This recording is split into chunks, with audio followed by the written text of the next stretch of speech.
So one of the most common questions that I keep getting asked is what to do if you've had COVID already. So should you get vaccinated? What vaccine should you get? And how long should you wait after you get COVID? So let's start with the first one. If you've had COVID, absolutely you should get vaccinated. Why? Because even before vaccines were available, we were seeing not a small number of reinfections, repeat COVID infections in young people who had gotten infected previously.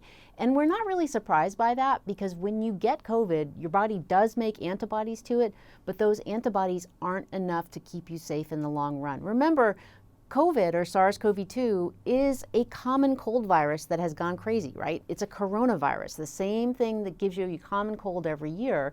And you know you're not immune, right, from the common cold. Unfortunately, if only that were true, that would be great. So if you've had COVID, you are vulnerable to get COVID again, and you are vulnerable to getting the Delta strain, which you really, again, don't want to do. So please get vaccinated if you've had COVID already. You're not protected from getting reinfection. It doesn't really matter what vaccine you get. You can get one of the mRNA vaccines or you can get the J&J vaccine. They are all working well against the Delta variant, which is the one that we're really most concerned about. When can you get vaccinated after you've had COVID?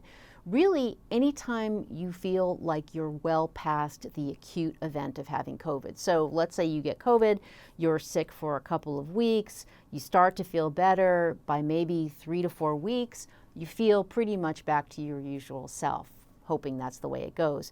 You can then go ahead and get your vaccine. You do not have to count the days or wait. The only exception is if you were treated with a monoclonal antibody or convalescent plasma when you had COVID, then you've got to wait 3 months or 90 days.